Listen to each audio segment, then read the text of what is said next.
This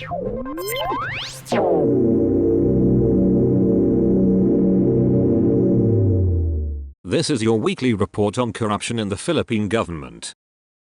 The Department of Public Works and Highways has filed malversation and graft charges against 21 DPWH officials and 2 contractors before the Office of the Ombudsman over flood control projects in La Union and Davao Occidental worth 276 million pesos in total. These are 96.5 million pesos worth of ghost projects in Davao Occidental and 2 phases of the unfinished flood control projects in La Union worth 89.7 million pesos each. The Davao Occidental project was never completed, and the construction that was started only last August of this year, already 3 years since the supposed completion and full payment of the project. So it is clearly a ghost project, DPWH Secretary Vince Dizon said. On the other hand, this La Union project, again, is a substandard project. Again, fully paid but not yet completed, he added. The contractor for the Davao Occidental project is St. Timothy Construction, owned by Curly and Sarah Discare, while the contractor for the La Union project is Silverwolves Construction. All the bidding,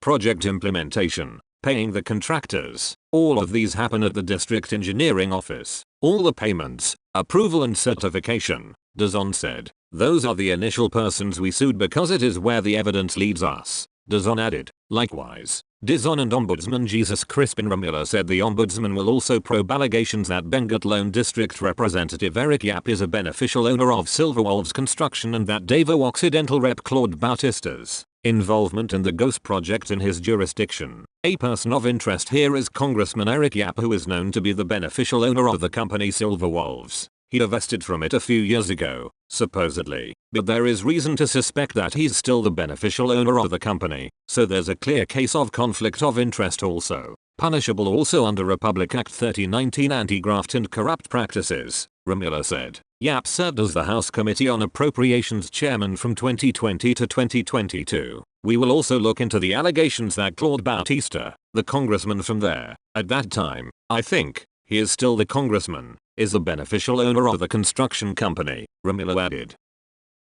The Sandigan Bayan convicted former National Livelihood Development Corporation President Gondelina Giamata, businesswoman Janet Lim Napoles, and a former Senate political officer in the misuse of former Senator Gregorio B. Honasan's 14.5 million pesos Priority Development Assistance Fund in 2009. Amata, Napoles, and then Chief Political Officer Michael Lim Benjamin were found guilty of graft, malversation of public funds, and malversation through falsification of public documents in a decision promulgated on Friday, the 24th of October. They were sentenced to 6 to 10 years imprisonment for graft with perpetual special disqualification from holding public office and loss of all retirement benefits. For the crime of malversation, they were sentenced to 12 to 17 years imprisonment with perpetual disqualification from holding public office. They were likewise ordered to pay a fine of 4,050,000 pesos and return to the government the amount of 4,050,000 pesos with interest at 6% per annum. For malversation through falsification, they were sentenced to 12 to 17 years imprisonment as well as pay a fine of 7.5 million pesos. They were also ordered to pay back the government, jointly and severally, the amount of 7.5 million pesos with interest of 6% per annum. They were sentenced to 6 to 12 years imprisonment for the 2 other malversation through falsification conviction, and ordered to pay fines of 1.5 million pesos for each conviction and return 1.5 million pesos with 6% interest per annum. Their conviction stemmed from the misuse of Honasan's 14.5 million pesos PDAF intended for the implementation of livelihood projects in San Agustin, Surigao del Sur in 2009. Amata entered into a memorandum of agreement with Agri and Economic Program for Farmers Foundation, incorporated as the non-government organization partner and implementer of the said livelihood projects. However, Napoles AEPFFI was created to divert the PDAF allocations, the prosecution said. Government lawyers have filed contempt charges with the Court of Appeals against a former Baguio lawmaker for allegedly violating a 2014 writ of Kalikasan issued by the Supreme Court and a 2015 Permanent Environmental Protection Order from the CA, involving his mountain property. Nicasio Aliping, a lawyer and former representative of Baguio's lone congressional district, is the subject of an 14th of October motion for contempt filed by Solicitor General Darlene Marie Berberabe. accusing Aliping of improving his property atop the mountain, which straddles Baguio City in the Benguet town of Tuba, in direct violation of the appellate court's directive. The charges stemmed from deep excavations on a 3,114-hectare portion of the Mount Santo Tomas Forest Reserve, which resulted in the destruction of 700 trees and the disruption of a water source serving Baguio City. The PIPO mandates that Aliping permanently cease and desist from performing acts to develop or enhance the property he claims at the Santo Tomas Forest Reserve. This includes bulldozing, leveling, any earth-moving activities, improving the old building on the land, or constructing any new structures. Lawyer Francisco Maclean-Claver, counsel for Baguio and Tuba residents who sought the writ in 2014, lauded the Office of the Solicitor General for acting on their behalf. The OSG's case is based on the 7th of April monitoring report from the Department of Environment and Natural Resources Cordillera Office, which confirmed that Aliping made changes to his Santo Tomas property on the 20th of December 23 and had completed these improvements by the 20th of April 24. The DENR's Regional Enforcement Division, which inspected Aliping's property, had requested that Baguio's Community Environment and Natural Resources Office issue him a notice of violation. The OSG also urged the court to order the demolition of all improvements Aliping has made at Mount Santo Tomas at his own expense. Sought for comment, Aliping said on Friday that his right to the property in the forest reserve was established by a 2021 court decision, in which he was acquitted of forest law violations by Municipal Circuit Trial Court Judge Noah Aquino of Tuba, Sublan. He said the court ruled that his tax declarations for the Santo Tomas land he purchased were valid and that it was up to the Tuba municipal government to go through the proper legal process to nullify tax declarations within the Santo Tomas Reserve. Aliping also questioned the PIPO,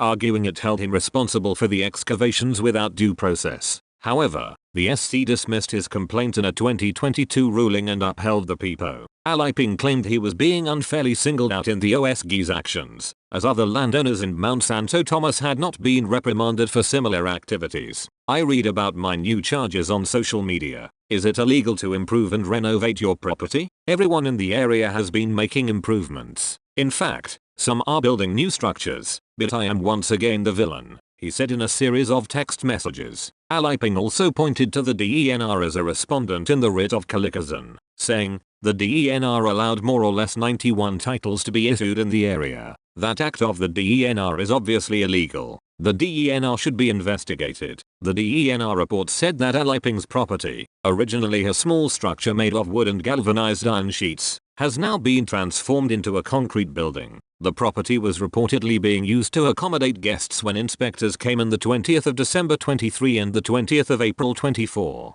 Aliping's brother, Gil, has been serving as the caretaker of the Santo Tomas property, while another brother, Brian, has allegedly purchased an adjoining lot, the DENR report said. In 2023, Aliping requested permission from DENR to repair his property twice, but both requests were denied. Aliping maintained the Santo Tomas lot is not intended for commercial use. The property, now known as Nicasio Farm, features gardens planted with taro and strawberries, he said.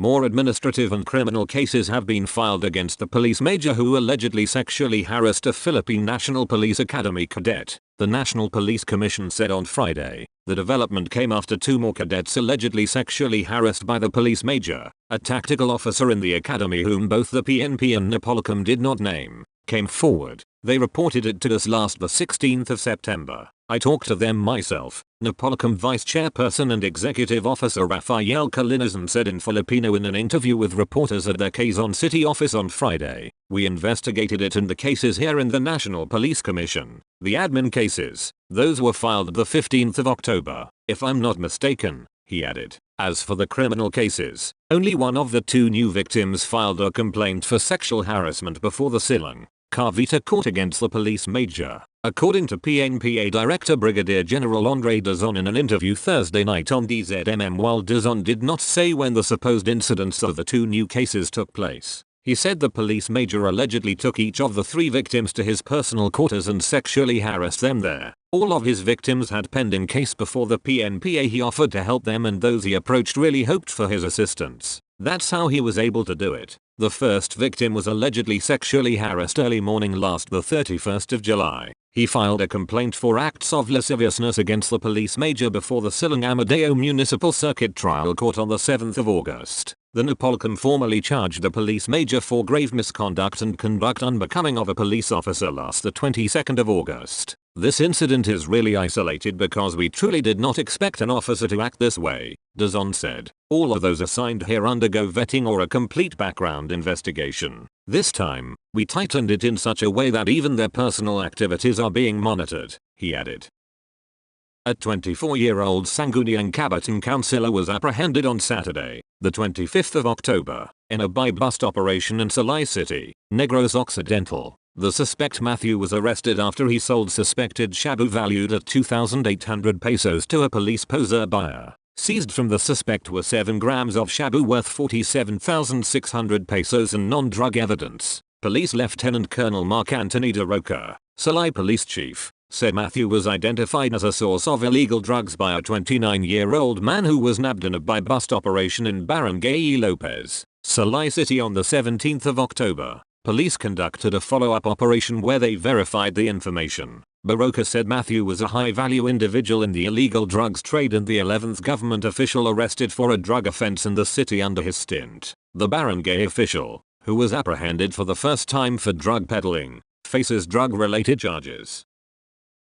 The chief of the Northern Police District's Special Operations Unit was arrested and relieved from his post for allegedly taking a detained murder suspect out of custody without authorization. The detainee was held at the DSOU detention facility but was discovered missing after an inspection of the jail late Saturday afternoon, according to National Capital Region Police Office Public Information Chief Major Hazel Asillo. When we were looking for them, our duty jailer called our police officer and found that the missing detainee was with him during the random inspection, Asillo said in a phone interview with reporters in Camp Crame on Monday. Based on what the police officer said, he utilized the detainee for a case build-up, she added, noting that the officer has yet to detail what case it was for. Asillo said 2 NPD officers arrested the then DSOU chief at his office and returned the detainee to the jail later that Saturday, but they have yet to determine where exactly he took the detainee outside the custodial facility. The NCRPO Public Information Chief said the apprehended police officer will undergo inquest proceedings for a possible criminal case for violation of Article 223 of the Revised Penal Code,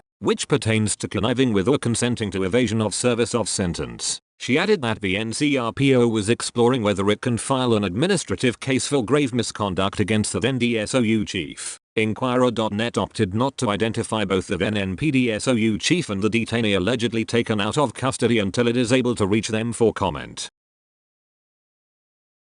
The Department of Public Works and Highways has filed new malversation and graft complaints before the Ombudsman against several of its officials and contractors over 275.9 million pesos worth of substandard flood control projects in La Union and Davao Occidental. DPWH Secretary Vince Dizon personally submitted the complaints on Thursday, the 23rd of October, saying the move aims to expedite the filing of cases. At the same time, he and the Ombudsman named 3 lawmakers as persons of interest in the flood control controversy. The Davao Occidental case involves a 96.5 million pesos flood control project, with 8 DPWH officials from the province's District Engineering Office among those charged. Also charged was contractor Sara Discaya, owner of St. Timothy Construction Corporation, which won the flood control project. Speaking at a press conference, Dizon described it as a ghost project that was supposed to be completed in 2022. Construction, however, only began after the government launched its investigation into flood control anomalies, and law enforcement later found that the project was never completed.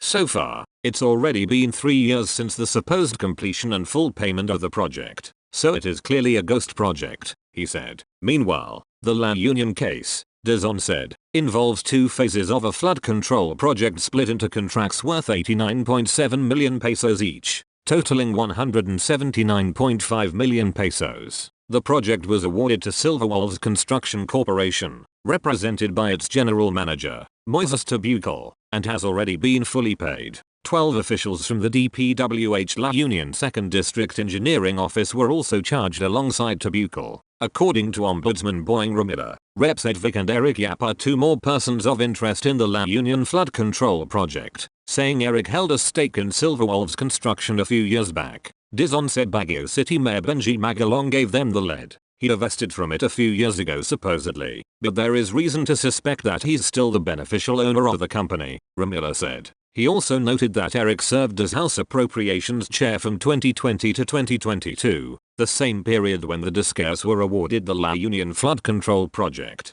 The connection became more apparent when the Anti-Money Laundering Council discovered the Discares had once transmitted around 70 million pesos to Edvic's bank account, Ramila said. So we saw that there is really a pattern. They were clearly involved in the contract because the money was transmitted from the Discares, Ramila said in mixed Filipino and English. This, he stressed, constituted a clear case of conflict of interest for the Yaps, which is punishable under Republic Act 3019, or the Anti-Graft and Corrupt Practices Act. Of course he's trying to hide that, he added. Ramila also tagged Representative Salvador Plito, Bulacan, 6th District, as another lawmaker who received funds from the Discares. According to findings from the AMLC, Plito was the president of SA Plito Construction Corporation. Edvic, Eric and Plito have yet to issue statements in response to the allegations against them. Normally, filed complaints are first evaluated. However, since government documents are presumed to be regular, Ramila said the cases will proceed directly to a preliminary investigation. The DPWH first filed cases against government contractors and the agency's officials before the Ombudsman in September.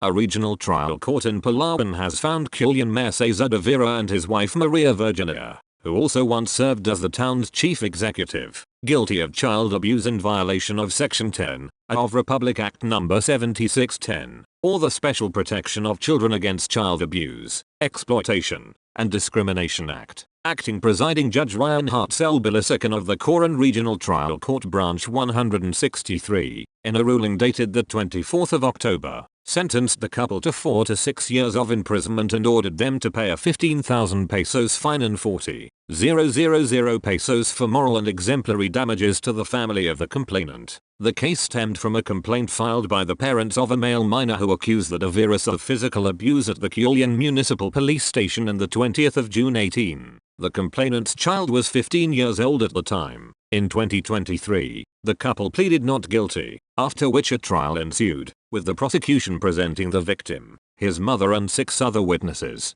The victim recalled that he and his friends, who were brought to the station by police officers, were mauled inside the Culion police station. He also stated that he was initially surprised to learn that he was among those summoned by police at the mayor's instruction. The boy told his mother that he and his friends voluntarily went to the Culion police station at around 2 p.m. on the day of the incident. At the station, the de Veras allegedly conspired to physically abuse him, slapping and punching him and pulling his hair, actions that he said placed him in a situation prejudicial to his development and well-being. Meanwhile, Mayor de Vera has continuously denied the accusations. In a statement, he said the case stemmed not from the alleged physical abuse, which they vehemently denied, but from an alleged sexual abuse and attempted rape incident involving their daughter 7 years ago. The root of this case is not the assault that we vehemently deny, but the attempted defilement and humiliation of our minor daughter 7 years ago, a victim of a planned rape, passing around and dumping in the mangroves, de Vera said in Filipino. The mayor said that while they respected the RTC's decision, they would elevate the case to the Court of Appeals. We believe that justice and truth will prevail. This is the process according to law, de Vera said. He added, in a world full of dangers, only a parent's love and protection will prevail and bring peace of mind. It is a parent's right to defend their child against any form of abuse and immorality. The National Police Commission on Tuesday filed formal administrative charges against 11 police officers for the alleged abduction of 2 supposed drug suspects in 2021. In a press briefing at the Napolicum Central Office in Quezon City, Inspection, Monitoring and Investigation Service Director Edmund Perez said the following officers were charged with 2 counts each of grave misconduct and conduct unbecoming of a police officer. Inquirer.net opted not to name the officers charged until it could obtain their comments. However, according to the formal charge document shown to reporters, the officers were members of the National Capital Region Police Office Drug Enforcement Unit at the time of the alleged abductions. As a result of our pre-charge investigation, because of the probability that a kidnapping occurred, we will be filing 2 counts of grave misconduct, and because of those acts of grave misconduct, we also filed 2 counts of conduct unbecoming, he said. Speaking in Filipino, the charges stem from a complaint by mothers Milagros Estacio and Elizabeth Soto, who accused the officers of abducting their sons, Denmark Carlos and Charles Dean Soto, in anti-drug operations on the 17th of February, 2021, and the 24th of March, 2021, respectively. They have documentary pieces of evidence that will show that the respondents abducted their children. Primarily, their evidence relies on the CCTV footage they submitted, and also on some other statements corroborating evidence from other witnesses, he added. Napoleon did not make the documents, footage, and statements available at the briefing. 4 of the officers being charged are also respondents in Napoleon's administrative case against them over the reported abduction and killing of at least 34 cockfighting enthusiasts between the 20th of April 21 and the 20th of January 22. They are independent cases. That case should be viewed independently of the other cases. They shouldn't be clumped together. Napoleon Vice Chairperson and Executive Officer Rafael Kalinizan clarified in the press briefing. Though we know there's this case, we're talking about the cold neutrality of an impartial judge, Kalinizan added. Kalinizan previously said the resolution against the police officer's administrative case for the Sabungeris disappearance is already completed and they were only waiting for the Department of Justice to resolve the criminal case first.